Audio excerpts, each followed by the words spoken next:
국민대학교 박희락 교수입니다.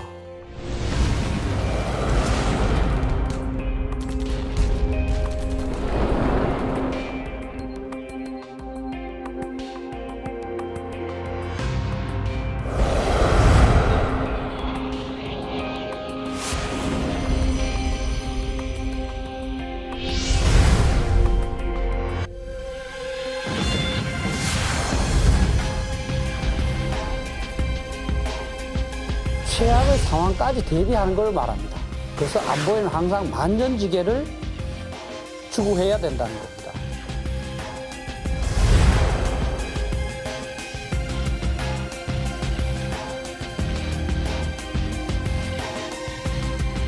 전쟁 전체에서 살아남는 방법, 핵전쟁에서 살아남는 방법, 생화학 전쟁에서 어떻게 하면 살아남을지.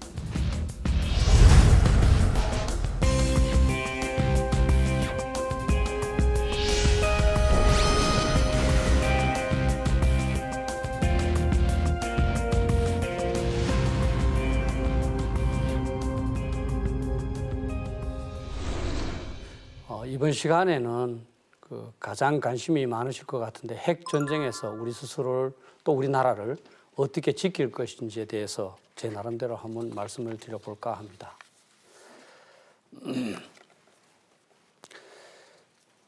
사진에 나와 있는 것은 그 히로시마에 이제 핵무기가 낙하됐을 때의 그 참상입니다. 사실 국민들께서는 핵무기가 워낙 위력적이라서 사용되지 않으리라고 생각을 하지만 이미 사용됐습니다. 이때 히로시마와 나가사키에 각각 한 발씩 두 발이 사용돼서 대체적으로 정확한 숫자는 뭐 파악이 안 되고 있습니다만 전체적으로 9만 내지 25만 정도가 죽었다고 이제 얘기를 하고 있습니다. 아마 우리 서울에는 더욱더 많은 그런 피해가 있지 않을까 이렇게 생각을 합니다. 이게 이제 폐허가 된 그런 모습입니다. 핵무기의 위력은 그 당시 핵무기를 만든 사람들도 이 정도일지는 몰랐다고 할 정도로 굉장히 참 위력이 크고 그 핵무기 개발을 주도했던 오펜하이머라는 사람은 상당히 이러한 그 피해 결과를 보고는 고민도 많이 하고 뭐 그렇게 해서 사실은 인생을 불행하게 살았습니다. 한국에 핵무기가 떨어지면 어떻게 될 것인가 하는 부분에 대해서 실제로 연구된 바가 몇 개 있습니다. 이거는 이제 1990년대에 미 국방부에서 한번 이제 용산에 떨어진 걸 한번 모의해 본 그런 결과입니다. 이 외에도 우리 국방연구원에서도 이렇게 컴퓨터로 이렇게 모의해 본 바가 있습니다. 이 사항을 보시면 용산에 떨어졌는데 상당히 이제 피해가 강남 쪽으로 굉장히 번져나가는 걸 알 수가 있습니다. 아마 이제 숫자가 가장 중요할 텐데요. 그게 15킬로톤이 바로 이제 히로시마에 떨어진 그 위력이거든요. 그게 떨어졌을 때 보시면 맨 왼쪽에 0이 있는데 0은 지표면에 떨어졌을 때 그때가 제일 많이 이제 죽습니다. 보시면 현재 사상자가 한 125만 정도 이렇게 나는 걸로 되어 있습니다. 사실 이제 125만 중에 다 죽는 사람도 있겠지만 이제 그냥 상당히 이제 치명적인 그런 손상을 입는 사람도 이제 있습니다. 사실은 저도 뭐 겪어보진 않았습니다만 책에서 보면 이 원자 피해를 받는 어떤 증상은 너무너무 고통스러워서 오히려 죽는 게 낫다 뭐 그렇게 얘기하는 사람도 있습니다. 이제 맨 오른쪽에 보시면 500이라고 되어 있지 않습니까? 그건 500m 위에서 떨어졌을 때, 그 다음에 중간에 250m 위에서 떨어졌을 때 이렇게 됩니다. 그래서 위에서 공중에서 터질수록 피해는 인간에 대한 피해는 적지만 사실 여러분도 아마 들어보셨을 건데 EMP 탄이라고 그래서 EMP 효과라고 그래서 일렉트로매그네틱 펄스라고 그래서 이제 전자기파가 이제 넓게 확산돼서 우리 이제 전자 또는 전기 기구를 못 쓰게 만드는 그런 효과는 더 큽니다. 따라서 사실은 핵 무기는 어쨌든 절대로 우리 한국 땅에서 폭발돼서는 안 된다 하는 이런 생각은 사실은 맞다 이렇게 봅니다. 그게 참 어렵다는 게 문제가 되겠습니다. 그러면 이제 북한은 진짜 과연 핵무기를 어느 정도로 갖고 있고 어떻게 하려는 걸까? 여기에 대해서는 사실 이제 좀 생각이 좀 다를 텐데 사람마다 우선 핵 능력을 한번 보겠습니다. 핵 개발은 우리 이제 나라에서는 대부분 북한이 1990년대에 동구가 멸망하고 또 나름대로 이제 이 김일성이 죽으면서 체제도 불안해지고 그래서 그 체제를 지키기 위해서 개발하지 않았느냐 이렇게 생각하는 분들이 많이 있는 것 같습니다. 그러나 실제로는 6.25 전쟁 직후부터 개발을 시작했습니다.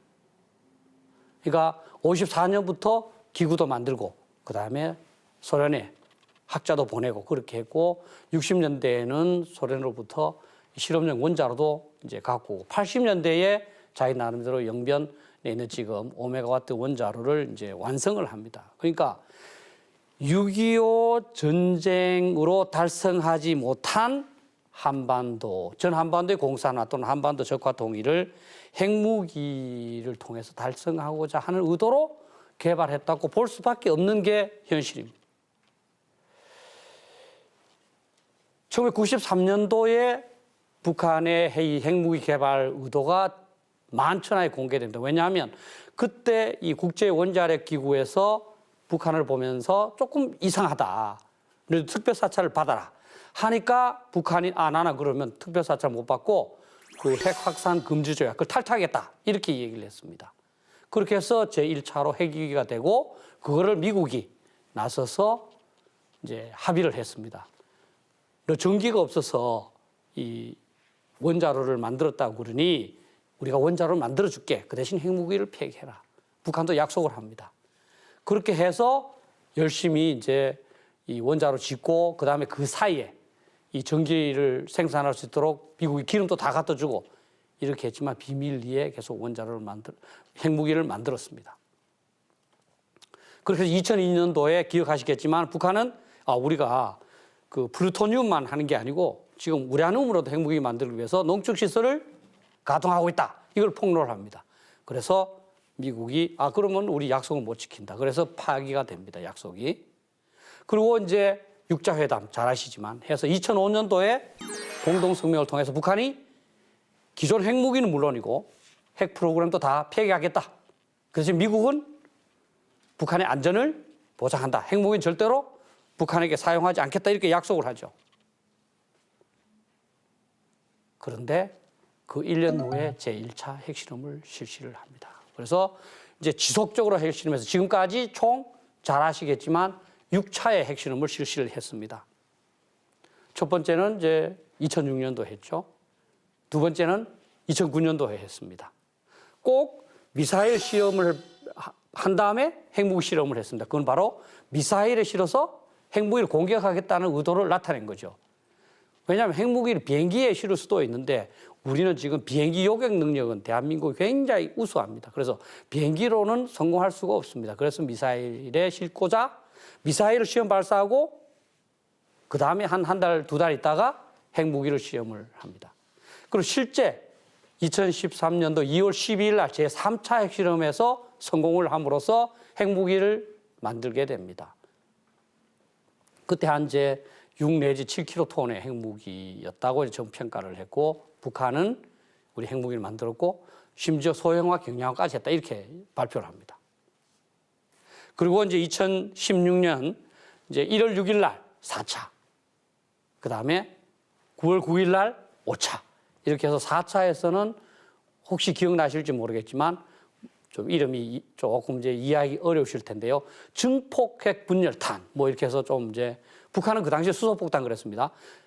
원자폭탄과 수소폭탄 사이에 있는 거를 만들었다 그랬고 이제 그 5차 핵실험에서는 어떤 미사일에도 사용할 수 있는 표준화, 규격화를 했다 이렇게 주장을 하게 됩니다. 그리고 이제 생생하게 기억하시겠지만 지난해 9월 3일 날 6차 핵실험을 하면서 수소폭탄을 성공을 했다고 얘기하고 전 세계가 수소폭탄을 성공을 했구나 인정을 하게 됩니다.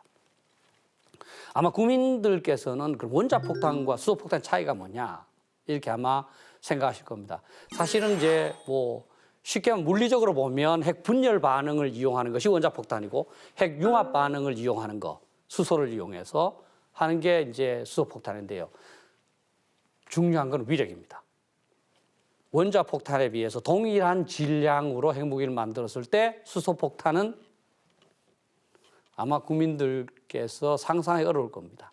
1000배가 위력이 납니다. 쉽게 말하면 원자폭탄은 통상 15킬로톤, 아까 말씀드렸습니다. 뭐 10킬로톤, 20킬로톤 이렇게 얘기하지만 수소폭탄은 20메가톤, 10메가톤 이렇게 얘기합니다. 중요한 거는 수소폭탄은 엄청나게 크게 만들 수 있지만 너무너무 크기 때문에 줄이는 게 어렵습니다. 그래서 대체적으로 핵무기는 도시를 공격할 수 있도록 이제 100킬로톤 또는 한 200킬로톤 이 정도 사이에서 이제 만듭니다. 그래서 북한은 지금 수소폭탄을 만들었기 때문에 아마 한 200킬로톤 내지 300킬로톤 그 사이에서 핵무기를 갖고 있지 않을까 이렇게 생각을 합니다. 그래서 현재의 이제 핵 능력을 한번 보시면 우리 한국에서는 아직 공식적으로 이제 뭐 국방백살 이런 거에 대해서 북한이 핵무기 성공했는지 또는 몇 개를 갖고 있는지에 대해서 정확하게 제공하는 자료가 없습니다만 외국 학자들이 하는 거를 보면 대체적으로 20개 내지 25개 정도를 갖고 있다. 이게 삼팔로스라는 그 단체가 있는데 그 단체가 계속적으로 북한의 이제 이 핵 개발에 대한 여러 가지 과정을 계속 모니터하고 있습니다. 그 단체에서 발표한 게 저겁니다. 아까 그 원자폭탄 그래도 원자폭탄에 두 가지가 있습니다. 하나는 플루토늄으로 만드는 거고 또 하나는 우라늄으로 만드는 건데요. 플루토늄으로 만든 것은 원자로에 이제 그 사용한 그 우라늄을 다시 재처리할 때 나오는 겁니다. 그래서 이거는 원자로를 떼야 되기 때문에 한계가 있습니다. 그런데 우라늄으로 만드는 것은 우라늄을 순도가 95% 이상이 되도록 계속적으로 이제 이 농축을 합니다. 그런데 북한은 불행히도 우라늄이 굉장히 많습니다. 그래서 계속 농축만 하면 우라늄탄을 무지무지 많이 만들 수 있는 거죠. 그래서 이 데이비드 올브라이트라는 그 미국의 유명한 북핵 전문학자는 2020년대 되면 100개 정도까지 만들 수 있다 이렇게 예측을 하고 있습니다. 실제 이제 이 정보부서에서는 현재 북한이 60개까지도 만들었을 수도 있다 이렇게 이제 그 얘기하기도 합니다. 그다음 소형화라는 말을 아마 그 시청자들께서 많이 들어보셨을 텐데 왜 소형화가 중요하냐면 미사일에 실어야 되는데 미사일이라는 게 결국 뭐냐 로켓가 타는 힘으로 어떤 물체를 이 다른 나라로 이동시키는 거거든요. 그럼 사실 무거우면 멀리 못 갑니다. 그러니까 핵무기를 이 미사일의 추진력으로 자기가 원하는 표적에 운반할 수 있도록 적게 만들어야 됩니다. 미국을 공격할 때는 아주 멀리 가야 되기 때문에 더욱 적게 만들어야 되지만 한국을 공격할 때는 그다지 멀리 안 가니까 그다지 적게 만들지 않아도 됩니다. 예를 들면 대체적으로 이제 이 핵무기를 제일 처음 만들면 그 2차 세계대전 때는 한 4톤 정도가 됐고요. 지금은 한 2톤 정도의 크기로 만듭니다. 그걸 사실 1톤 정도로만 줄여도 우리나라는 공격할 수가 있습니다. 그러나 미국을 공격하려면 0.5톤, 그러니까 500kg 정도로 줄여야 되는 거죠. 그래서 ICBM에 이제 탑재하기 위한 소형화는 쉽지 않는 거죠. 그러나 우리를 공격하기 위한 소형화는 완성했을 가능성이 높다 이렇게 봅니다. 그래서 지금 현재 이제 6차 핵실험을 통해서 수소폭탄을 만들었고 그 위력도 우리나라에서는 50킬로톤 정도가 아니겠느냐 했지만 38로스에서는 최저 108킬로톤, 최대 250킬로톤으로 보는 겁니다. 그래서 그 38로스에서는 250킬로톤의 핵무기가 서울이나 또는 동경에 터졌을 때 몇 명이 죽을 수 있다. 뭐 이런 통계도 내고 그렇게 했습니다. 그다음 여기에 이제 그 맨 밑에 있는 ICBM과 SLBM은 우리나라 말로 하면 대륙간 탄도탄, 잠수함 발사 탄도 미사일인데요. 미국을 대륙 아니겠습니까? 그죠? 미국을 대륙간 탄도탄으로 공격할 수 있는 능력을 가졌느냐, 또는 잠수함은 사실 찾기 어렵기 때문에 잠수함을 통해서 핵무기를 발사할 능력을 가졌느냐 하는 것이 굉장히 중요합니다. 현재 ICBM에는 거의 근접한 걸로 북한이 이제 드러나고 있고요. 그다음에 SLBM은 아직도 조금 시간이 걸리지 않는가 이렇게 생각을 하는 그런 상황입니다. 자, 그러면 이러한 핵능력을 북한은 어떻게 사용을 하려고 그러냐 하는 부분을 한번 보겠습니다. 그게 사실 핵 전략인데요. 이 핵 보유 목적에 대해서 굉장히 이제 사람마다 이 차이가 있습니다. 왜냐하면 북한은 공개를 하지 않으니까. 그런데 제가 봐서는 우리가 안보는 최악의 상황까지 가정을 해야 되기 때문에 북한이 전 한반도 공산화, 우리식으로 말하면 적화 통일을 위해서 개발했을 가능성이 높다. 저는 이렇게 봐야 된다는 겁니다. 왜냐하면 북한은 6.25 전쟁 직후부터 핵무기를 개발했고, 만약에 자기 보호, 체제 유지를 위해서 한다면 미국을 공격할 ICBM까지는 만들 필요가 없는 거죠. 사실 인도나 파키스탄은 대륙간 탄도탄을 안 만들고 있습니다. 사실 자기를 방어한다면 만약에 미국이 부산에 상륙을 해서 만약에 북한을 공격한다고 할 때 우리 핵무기를 쓰겠다. 너는 부산에 상륙할 생각을 하지 마라. 이렇게 말할 수는 있어요. 그럼 미국 본토를 공격하겠다 하는 것은 사실 체제 유지 목적이라고 보기에는 너무 좀 크지 않냐. 그래서 저는 2단계 전략을 갖고 있을 가능성이 높다 이렇게 봅니다. 첫 번째는 미국에 대해서 대륙간 탄도탄으로 본토를 공격할 위력을 과시함으로써 한반도에서 철수해라. 이걸 주장하는 거죠. 그리고 한국에 대한 핵우산 또는 확장 억제. 아까 확장 억제가 바로 북한이 한국을 핵무기로 공격하면 미국이 가용한 모든 핵무기를 통해서 북한을 보복하겠다는 그런 약속입니다. 그거를 철회해라. 이렇게 얘기하는 거죠. 왜냐하면 한국은 핵무기가 없으니까 미국의 핵무기가 없어지면 한국은 바로 적화 통일을 할 수 있다고 이렇게 보는 겁니다. 실제로 이제 수소폭탄 개발에 성공하고 나서 북한은 미국한테 한반도에서 손을 떼라 이렇게 얘기를 하고 있고요.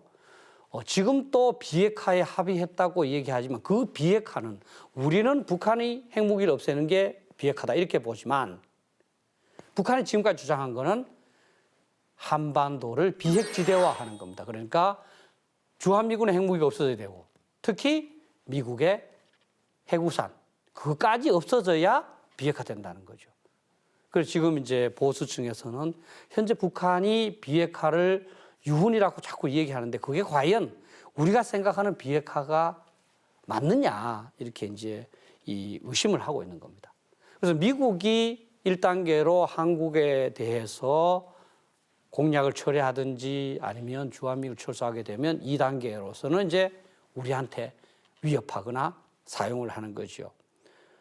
예를 들면 뭐 처음에는 아마 위협을 하면서 자신들의 이제 정책을 아마 강요할 겁니다. 그러다가 실제 우리가 거기에 동의하지 않을 경우에는 사용할 개연성도 배제할 수 없다. 저는 이렇게 생각합니다.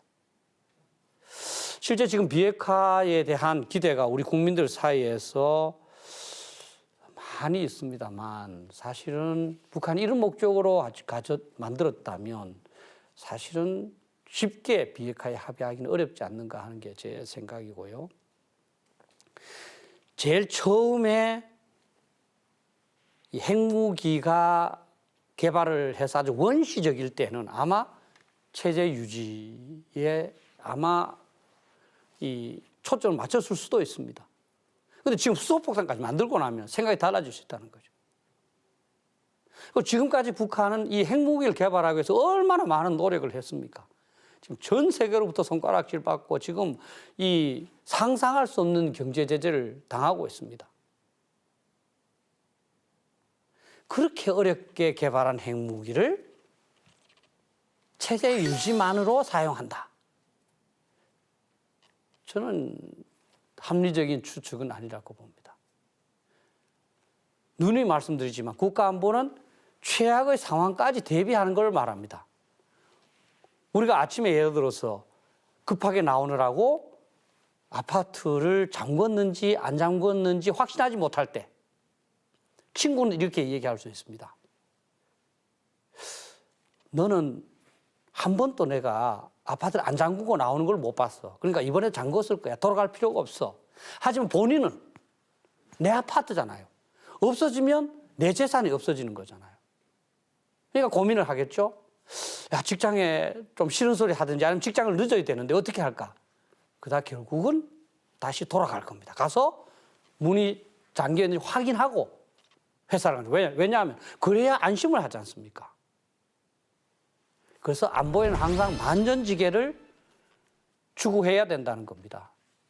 누구도 북한이 핵무기로 우리를 공격하지 않을 것이라고 단정을 할 수는 있지만 거기에 대해서 책임을 질 수는 없습니다.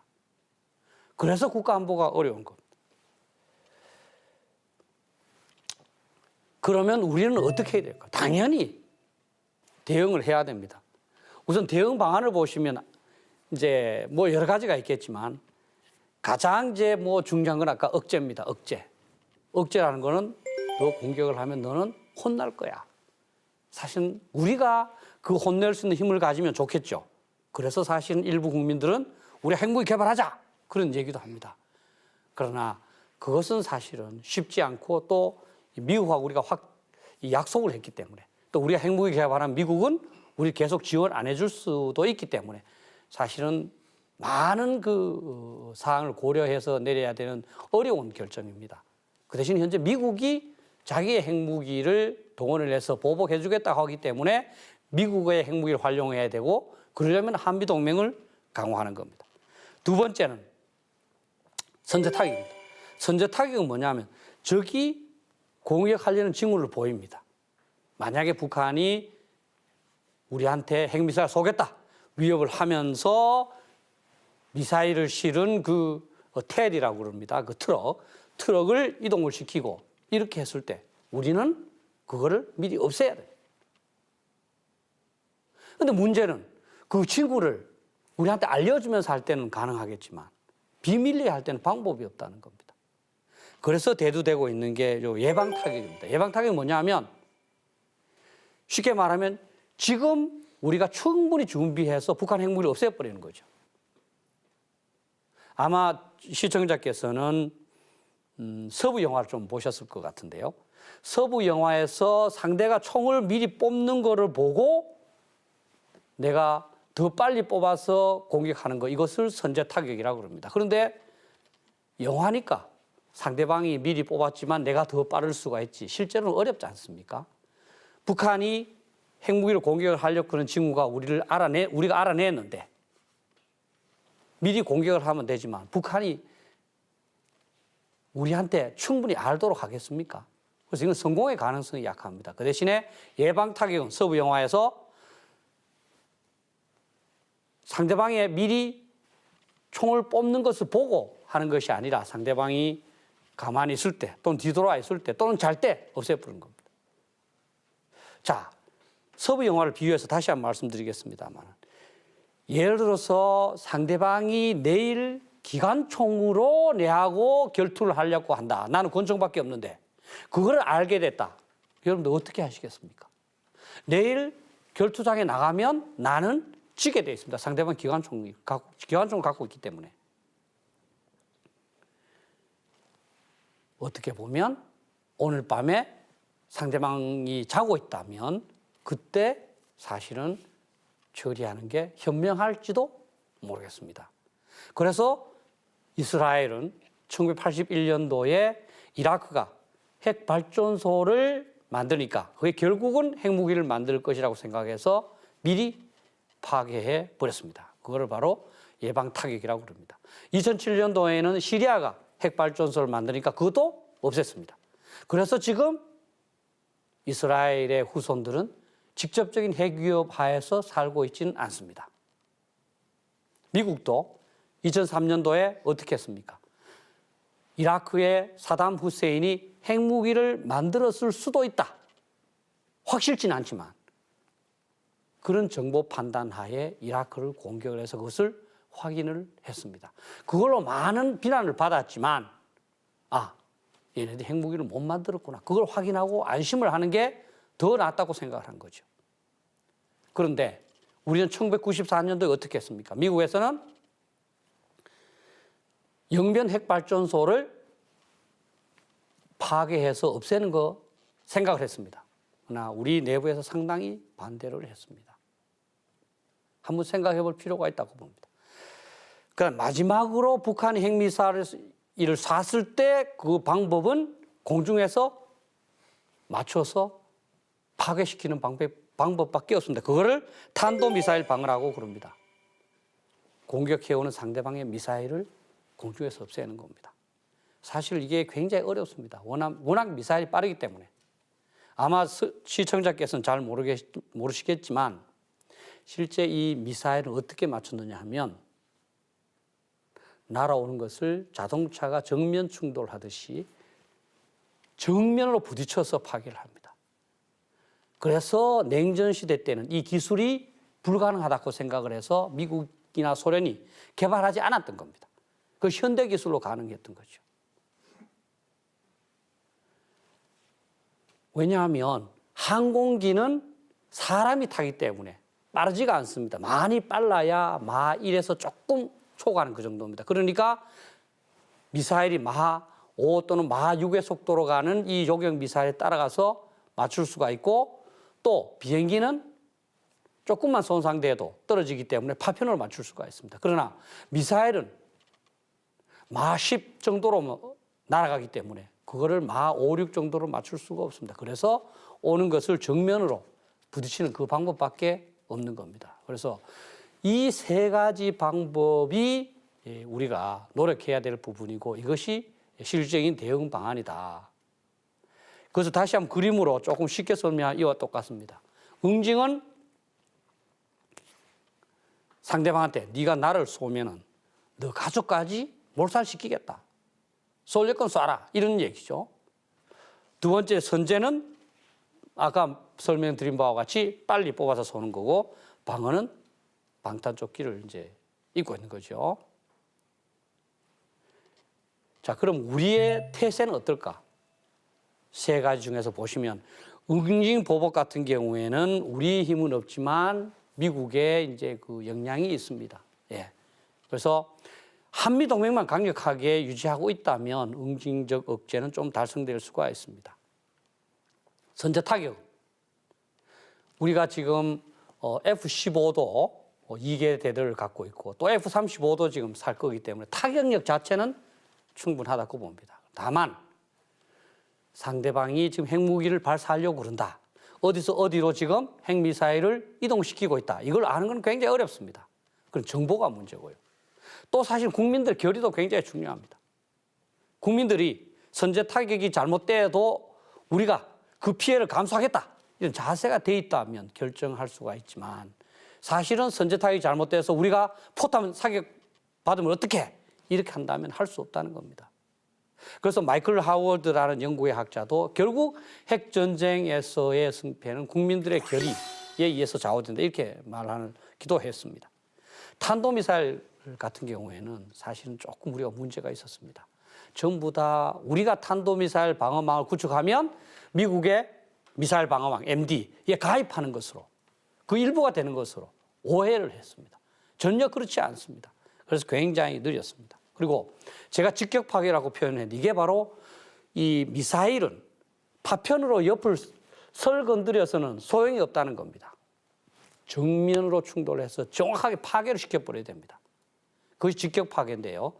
현재 우리가 갖고 있는 패트리어트 2를 갖고 있는데 그걸로는 직격 파괴가 어렵고 또 사실 미사일이 날아온다 하는 것을 미리 알려주는 능력도 조금 약합니다. 그래서 그림으로 한번 나타내면 대체적으로 이렇게 볼 수 있습니다.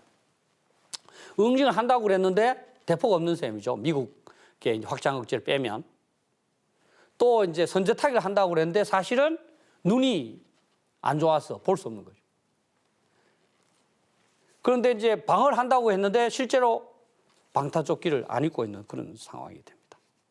실제 선제 타격이나 이 응징적 억제는 이제 그 당시 대에서야 이제 효과가 판가름 나는 것이고 지금 할 수 있는 건 많지 않습니다. 그런데 지금 할 수 있는 가장 중요하고 필수적이고 바로 유용할 수 있는 게 바로 미사일 방어망입니다. 그거를 제가 BMD라고 얘기합니다. 그 BMD는 뭐냐면 우리는 뭐 많은 분들이 아마 시청자께서도 MD라는 얘기는 많이 들어봤을 겁니다. 근데 MD라는 말은 틀린 겁니다. 그거는 우리나라밖에 사용하지 않습니다. 이 미사일은 두 가지가 있습니다. 순항 미사일이라고 그래요. 크루즈 미사일이라고 그럽니다. 아마 뭐 배도 크루즈선 이렇게 얘기하는데 그거는 쭉 이제 이 순항하는 걸 말하지 않습니까? 그죠? 이 지형을 따라서 또는 뭐 해로를 따라서. 그래서 이거는 계속 로켓가 타면서 등고선을 따라서 가는 게 크루즈 미사일이고 그냥 그 탄도 미사일, 벌리스틱 미사일이라는 걸 뭐냐 하면 우리가 돌을 팔매를 던지듯이 그냥 포물선을 그리면서 날아가는 그겁니다. 핵무기는 무겁기 때문에 주로 탄도 미사일에 사용을 하는 건데요.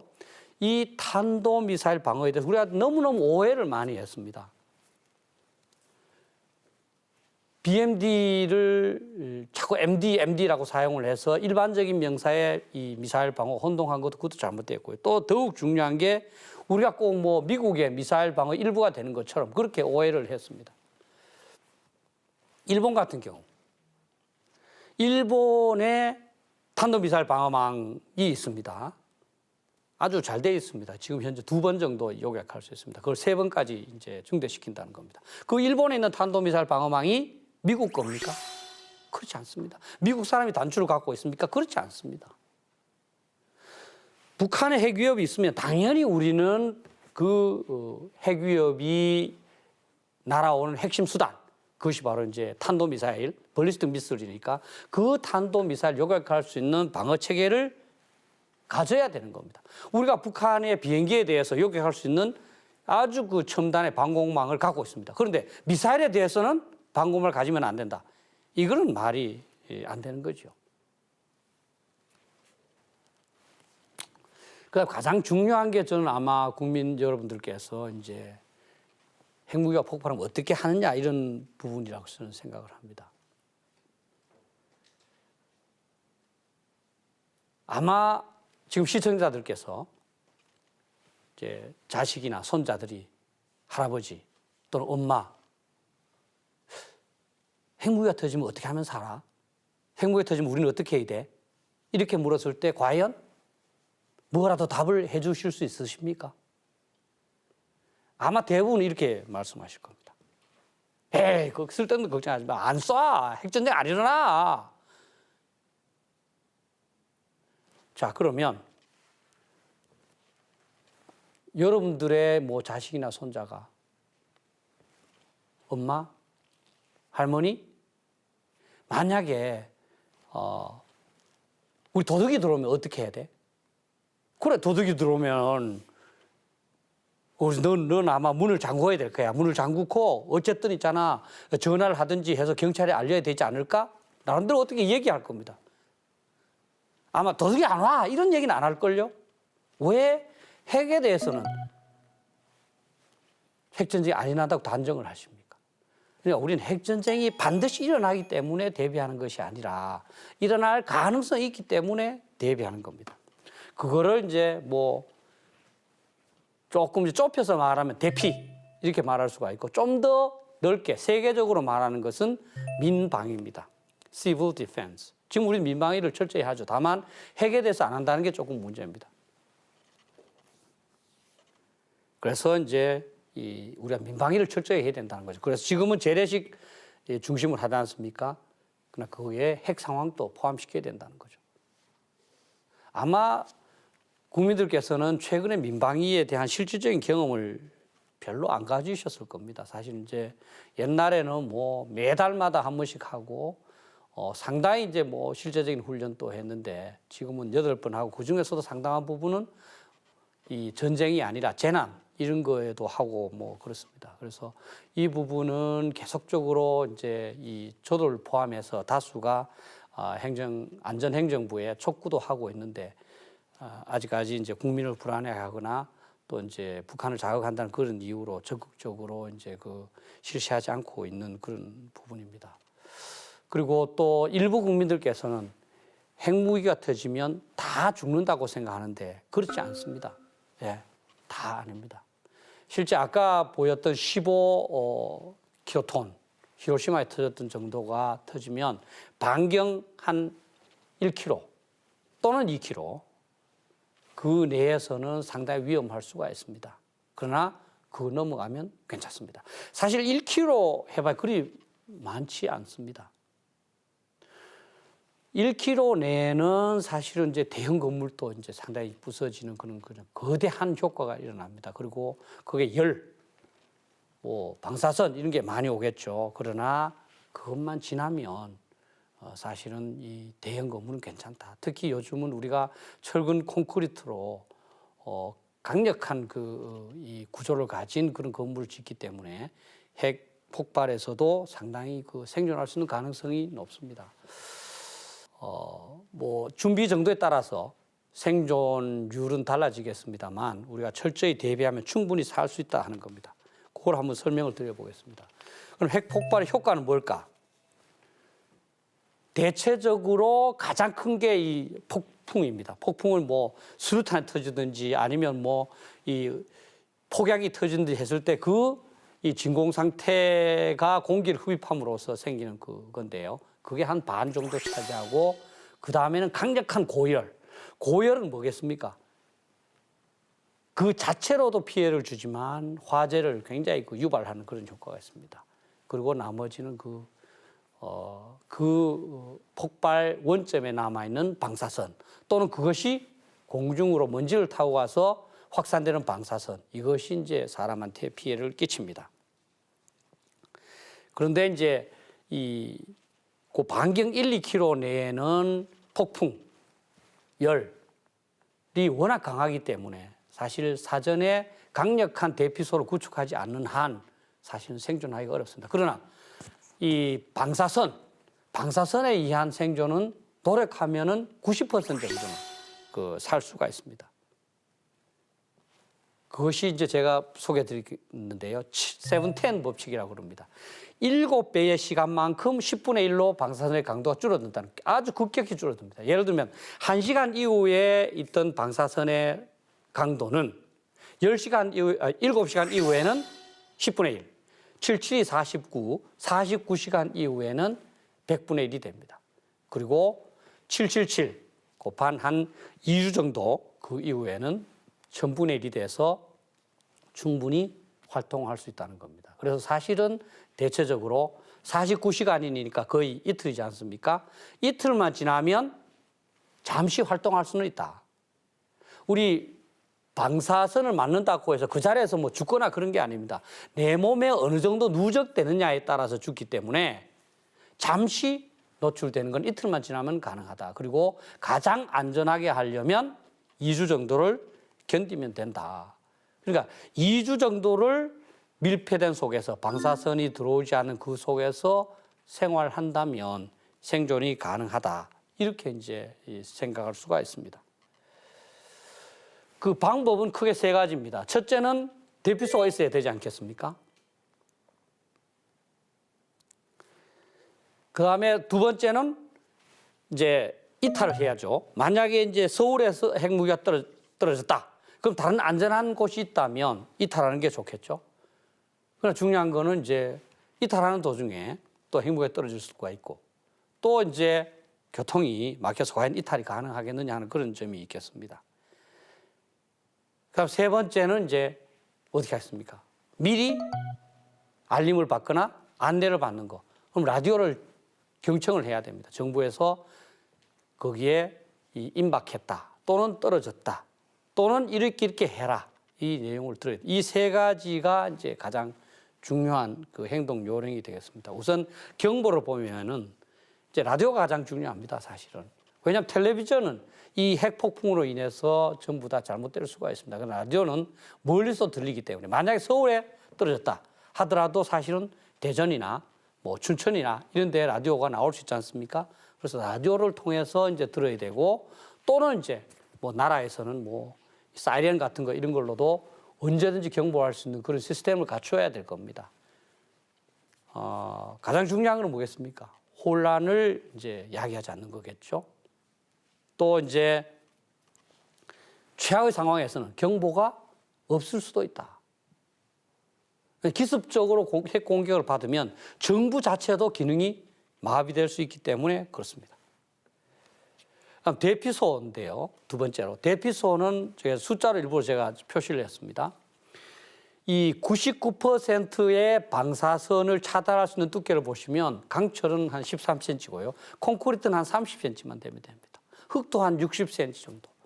그러니까 우리가 지금 뭐 30cm까지는 안 되지만 이제 아파트도 상당히 차단할 수가 있고요. 특히 아파트의 지하 주차장은 이 땅에 의해서 많이 이제 차단되기 때문에 상당히 안전할 수 있다 하는 겁니다. 그래서 이런 것들 아시면 이게 방사선이 어느 정도 작용하겠구나 이런 것도 알고 또 이제 어떤 것을 보강해야 되겠구나 이런 것도 알 수 있으리라고 생각합니다. 저는 가장 좋은 이 대피소가 지금 당장 활용할 수 있는 거라면 아파트 지하 주차장이라고 생각을 합니다. 거기는 왜냐하면 우선 지하니까 이제 상당히 차단이 되고요. 또 자동차가 있기 때문에 이 자동차가 제공해 줄 수 있는 다양한 기능을 활용할 수가 있습니다. 자동차에는 사실은 라디오가 있습니다. 또 그냥 지하실에서 그냥 하룻밤 자는 것도 쉽지가 않습니다. 그러나 자동차는 침대가 되어줄 수가 있습니다. 또 자동차는 배터리가 있기 때문에 그걸로 불도 켤 수가 있고 또 필요할 때 환기 이 통을 만들어서 돌릴 수도 있습니다. 또 잘 아시겠지만 라디오를 들어서 이동해야 된다고 해서 자동차는 바로 이동을 할 수가 있습니다. 그래서 지하 주차장이 굉장히 좋다. 또 아까도 말씀드렸잖아요. 우리가 급해서 그냥 들어갔다. 근데 물도 없다. 그랬을 때는 이틀 정도는 견디고 나서 그중에 한 명이 아파트에 가서 냉장고 속에 있는 물이나 음식물 그걸 갖고 올 수도 있습니다. 그래서 저는 아파트에 있을 때는 아파트 지하 주차장을 활용하기를 권유드리고 또 만약에 이제 직장에 있을 때는 대형 빌딩, 큰 대형 빌딩의 지하 상가가 가장 좋다. 지하 상가에 가면 물도 있고 먹을 것도 있기 때문에 그걸 말씀드리고 이제 지하철 같은 데는 공간 자체로는 굉장히 좋은데 아직 우리는 이제 오래 견딜 수 있는 준비를 안 해놓은 상태이기 때문에 잘못하면 상당히 혼란 또는 이제 서로 폭력이 일어날 수도 있기 때문에 한번 신중해 볼 필요가 있다 이렇게 생각을 합니다. 그다음에 이제 대피소에 가서도 그냥 가만히 있어서는 안 됩니다. 미리 환기 이 먼지가 방사선을 가진 먼지가 들어오면 안 되거든요. 환기를 해야 되고 그다음에 이 식수 그다음에 음식 용변도 사실은 굉장히 중요합니다. 뭐 예를 들면 비닐에 산다든지 통을 갖고 와서 거기에 넣어서 이제 보관한다든지 그런 게 이제 필요합니다. 그리고 뭐 음식은 사실은 사실 우리가 하나도 못 먹어도 사실 3주는 견딜 수가 있습니다. 근데 물은 3일을 못 먹이면 안 됩니다. 그래서 이제 서양에서는 333 이렇게 얘기합니다. 어떤 위기가 있더라도 3초 동안은 생각할 여유가 있다. 3초 동안 신중하게 생각을 해라. 그 다음에 또 3분. 우리가 숨은 3분을 참을 수가 있다. 물에 빠졌거나 뭐 가스가 나와 있다고 해서 너무 당황하지 말고 3분을 참을 수 있다. 3분 동안 행동을 하면 된다. 그 다음에 3일. 3일은 우리가 물은 3일을 안 먹어도 살 수가 있다. 그 다음에 3주. 우리 음식은 3주를 안 먹어도 살 수가 있다. 그렇게 얘기를 합니다. 그중에서 물이 가장 중요하지 않나 이렇게 생각을 하고 저는 생활 규칙도 중요하다고 봐요. 여러 사람이 이렇게 왔을 때 진짜로 서로 화합하면서 나눠 먹으면서 고난을 같이 견딜 수 있는 그런 합의 또는 뭐 협조 이런 것이 있어야 다 살 수 있지. 거기서 힘센 사람이 남의 물건을 뺏는다든지 그러면 곤란하다 이렇게 봅니다. 그래서 제가 인터넷에 핵전쟁에서도 살아야 한다라는 그 책의 파일을 올려놨습니다. 아마 그걸 찾아보시면 더욱더 상세한 이 생존법을 발견할 수 있으리라고 생각을 합니다. 한번 모범 사례를 한번 보시면 이제 스위스인데요. 스위스는 뭐 영세 중립국입니다. 어느 나라도 스위스를 공격한다는 나라가 없습니다. 그럼에도 불구하고 전군이 이제 전 국민이 군인인 그 개병제를 이제 채택하고 있고 여성들도 이제 구려갑니다. 그 다음에 이제 이 국민들 전체가 대피할 수 있는 대피소를 다 만들어 놨습니다. 이미 90년대. 그래서 이제 그 소넨베르그 터널 같은 데 보면 그 2만 명이, 2만 명이 2주를 견딜 수 있도록 뭐 물도 다 이제 그 정수시설도 해놓고 학교도 있고 병원도 있고 다 있습니다. 철저한 거예요.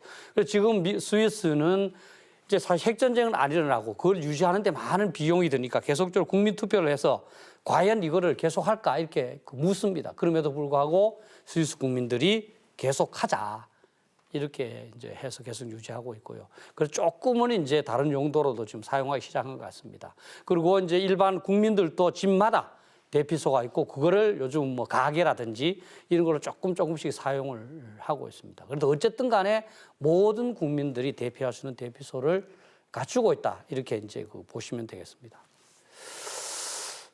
결론적으로 어쨌든 이제 정부와 군대가 가장 노력을 해야 되지만 국민들도 이 핵으로부터 살 수 있도록 그 각자가 필요한 사항을 식별해서 실천해야 한다는 것이고 우리 모두가 질문해야 될 게 있습니다.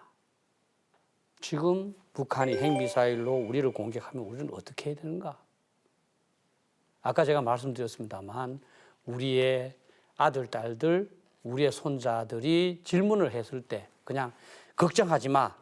뭐 핵전쟁은 일어나지 않을 거야. 이런 말로 넘어가서는 곤란하지 않느냐. 또 내 혼자 살 방법을 강구하는 것도 중요하지만 우리나라 전체가 더욱더 핵으로부터 안전한 그런 그 상태가 되기 위해서 우리가 노력을 해야 돼. 그럼 나는 지금 뭐 하고 있느냐?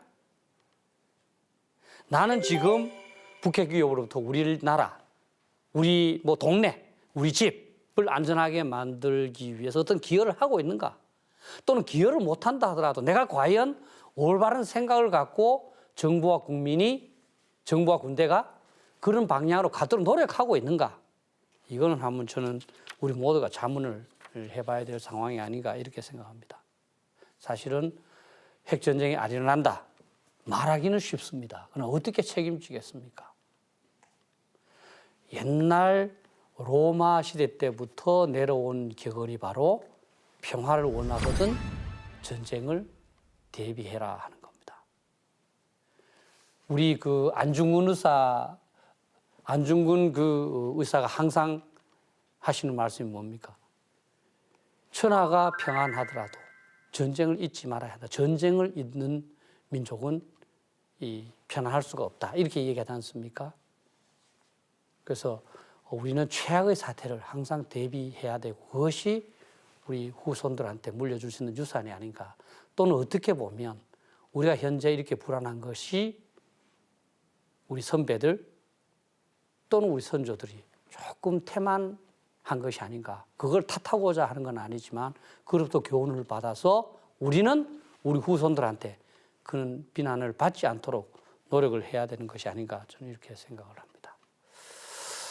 이상으로 제 나름대로 이제 뭐 핵전쟁에 대해서 어떻게 하면 생존할 수 있는지를 말씀을 드렸습니다. 좀 더 자세한 사항은 관심을 갖고 보시면 여러 군데서 아마 필요한 사항을 알 수 있으리라고 생각을 합니다. 여기에 대해서 한번 방청석에서 또 추가적인 질문이 있는지 한번 제가 여쭤보고 싶습니다. 혹시 뭐 핵전쟁에 살아남기에 대해서 좀 더 알고 싶은 사항이 있으면 말씀해 주시죠. 교수님 강의 너무 잘 들었습니다. 핵전쟁은 엄청난 피해를 동반하게 되어서 절대로 일어나서는 안 된다고 누구나 생각할 것 같은데요. 한반도에서 전쟁이 일어난다면 핵전쟁이 될 가능성은 어느 정도이며 그 이유는 무엇인가요? 예, 우리 국민들 대부분이 아마 그런 듣고 싶어하는 그런 질문이 아닌가 이렇게 생각을 합니다.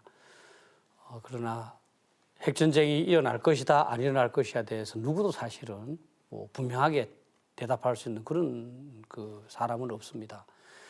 그런데 북한이 핵무기를 많이 가질수록 핵전쟁의 가능성은 높아집니다. 또 우리가 대비를 철저하게 하지 않을수록 핵전쟁의 가능성은 높아집니다. 그래서 우리가 해야 될 일은 북한으로 하여금 핵무기 개발을 중단하거나 또는 가장 좋은 것은 핵무기를 포기하도록 하는 겁니다. 그래서 지금 우리 정부 또는 뭐 미국 또는 다른 국제사회에서 북한의 비핵화를 위해서 그렇게 노력을 하는 겁니다. 다만 우리가 얼마나 철저하게 준비하고 있느냐에 대해서는 저는 조금 이제 우리가 냉정하게 이 분석을 해보고 반성할 필요가 있다 이렇게 생각합니다. 사실은 북한의 비핵화를 추구하면서도 북한이 비핵화에 호응하지 않을 가능성까지 고려해서 우리는 철저하게 대비를 해야 됩니다. 그런데 지금은 이제 우리는 비핵화가 될 수 있다 하는 그 희망만으로 우리 대비를 소홀하게 하는 거 아닌가. 그렇다면 한쪽만 추구하는 것이다.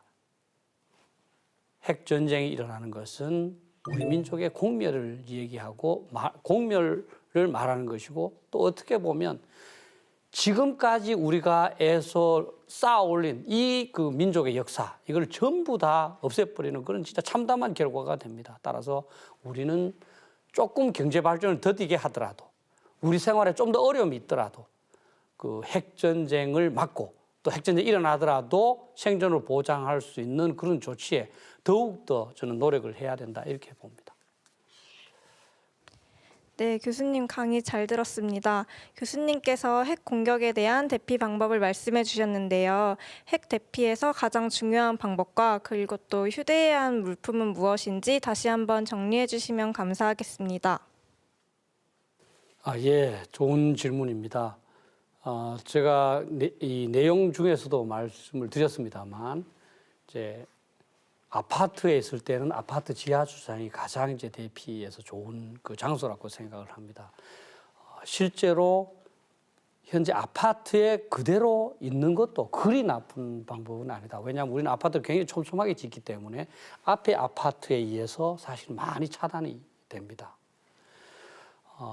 그리고 이제 이 직장에 계실 때는 대형 빌딩, 큰 빌딩일수록 좋습니다. 왜냐하면 그만큼 튼튼하기 때문에 그 빌딩에 이제 지하 상가가 있는 곳이 이제 제일 좋고 거기서 하여튼 2주를 견뎌야 된다는 이런 생각을 하셔야 되겠습니다.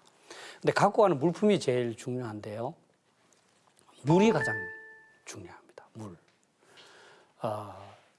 그 다음에는 이제 먹을 것을 갖고 가야 되는데 먹을 것은 예를 들면 가장 좋은 게 뭐겠어요? 미리 준비를 해 놓는다면 예를 들어서 이제 육포 같은 거, 이 말라서 오래 그 보관할 수 있으면서도 칼로리가 있는 거 이런 것도 굉장히 좋고요. 이게 그런데 가다 보면 이 조리 자체가 어렵기 때문에 이 통조림 종류도 이제 미리 준비해 놓으면 굉장히 좋습니다. 그래서 너무 이제 막 그 이상적인 차원에서 생각하지 말고 내 식생활이라든지 또는 내가 처한 여건 속에서 각자가 미리 생각해 놓는 것이 가장 중요하다. 예. 아무 생각 없이 다른 사람의 권유로 막 사가는 건 잘못됐다. 또 지금 뭐 생존 배낭 그런 것을 사는 사람도 꽤 있던데요. 그렇게 표준화된 생존 배낭을 막 갖고 가봐야 사실은 이 자기한테 유용한 거는 별거 없다. 결국은 자기가 좀 힘들더라도 생각을 해서 내가 처한 상황과 여건에서 어떤 장소가 또는 어떤 물품을 휴대하는 것이 가장 좋을까? 이거를 자기가 생각하고 결정해야 된다는 겁니다. 그래서 제가 나름대로 이제 제 강의를 좀 참고하시든지 제 책을 참고하시든지 그렇게 해서 자기 스스로가 이러면 되겠구나 하는 생각을 갖고 그다음에 가족들한테도 이렇게 하자. 그래서 같이 논의해야 된다는 겁니다. 그렇게 할 때 저는 우리 국민 모두가 안전해지고 그렇게 되면 우리 정부도 안심하고 사실은 그 핵 위협에 대해서 적극적으로 대응할 수 있는 겁니다. 자기 스스로가 그 살아갈 방책을 강구하는 거에 대해서 야, 내가 비겁한 거 아닌가 이렇게 생각할 수 있습니다. 그러나 그건 아닙니다. 비겁한 게 아니라 내가 살아남아야 나라가 상대에 대해서 대응할 수도 있고 또 나라의 재건도 가능하기 때문에 꼭 필요한 일이다. 그래서 이제는 그 국민 각자가 생각을 해보시고 필요할 때는 지방자치단체라든지 또는 정부에도 요구하시고 그래서 우리 국민이 최악의 상황까지도 대비하는 그런 그 모습이 되고 그것을 통해서 우리의 결의가 북한한테 전달됐으면 좋겠습니다. 예. 이걸로 이제 두 번째 강의를 끝내겠습니다. 핵 전쟁은 굉장히 그 참담하고 생각하기 싫은 그 내용이겠습니다만 그래도 우리가 현실은 직시해야 되는 것이지 회피한다고 해서 없어지는 것은 아니다. 그러한 그 마음 자세를 갖는데 이 강의가 조금 보탬이 됐으면 좋겠습니다. 감사합니다.